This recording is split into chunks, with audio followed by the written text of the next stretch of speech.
And a decades-long call for change that's gone unheard.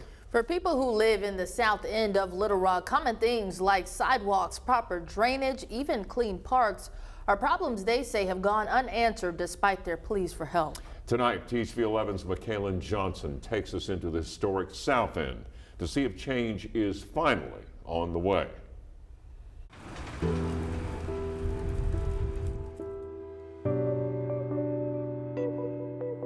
We are trying to get equal ground.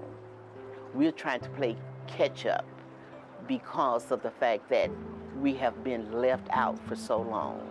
Eleanor Burns Stevenson remembers a bold South End community in the mid-70s to early 90s, a once thriving area that since lost its vitality. This used to be a very vibrant community. We had grocery stores, we had shoe shops, we had beauty parlors. But today, vacant lots, worn down homes, and shuttered businesses now fill the South End. It's one of the oldest communities in Little Rock. It's just gone down where the old residents have died out. Eleanor is a part of the South End neighborhood group. They canvass their community, talking to neighbors, compiling their wants and needs into a 10-year action plan for the city of Little Rock. A lot of things that we have in the current action plan has dated back to 1996. We're still asking for some of the same objections and goals. They've been fighting for improvements for almost 3 decades, and it's a fight that Eleanor says hasn't seen much help. Throughout the years, we have been left out of a lot of funds. We have been omitted, overlooked, and denied. Other South End neighbors have also seen little action while asking for changes that prove necessary. Looking at your road right now, tell me, what would y'all like to see done right here? I would like to see sidewalks here for the wheelchairs, for the handicapped people is what I really want. I want to see some drainage taken care of, because, water just sits in the ditches. If we can get our street fixed and sidewalks, where we can look civilized. Many neighbors say the heart of the South End is here. Southside Park is a place where dozens of professional athletes have gotten their start under Coach Ed Johnson, a South End icon who's not afraid to talk about the issues that lie here. You look at the playground, you looked at the basketball court, you looked at the driveway, you look at our field, and you look at the field down the street. I mean, you got to jump over a water hose sometimes just to play on the ground, so then you got to go and pack dirt in it for a game every Saturday. We fill that park up, but then they look around and say, Coach Ed, this is just embarrassing. And all I can say is you're right.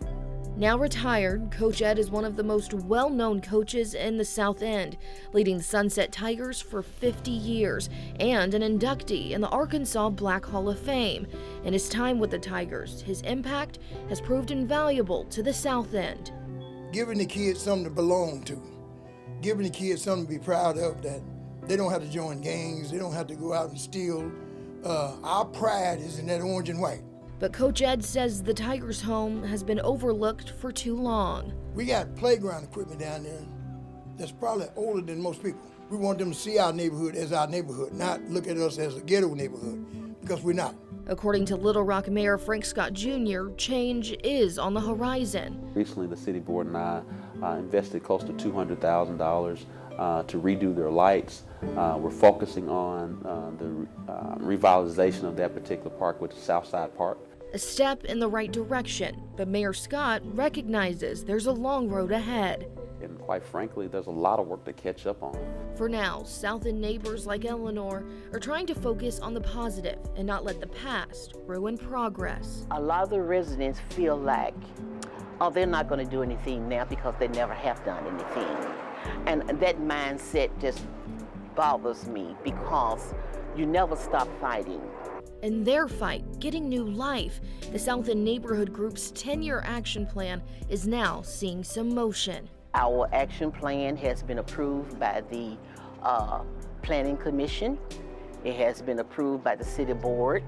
So we are looking to go forward with a lot of those plans. Recently approved bond money will allow the city to keep improvements coming. But as we get more funding dollars from the new Little Rock bond package that was passed this past September, and we just recently issued those bonds, we have now more money on the table to address those issues. Eleanor is happy to see the South End's biggest concerns addressed, hoping the city doesn't take their foot off the pedal. Oh, it would mean the world to me. It would mean the world to me. Just the idea that we got it on paper. In Little Rock, Michaela Johnson, THV 11 News.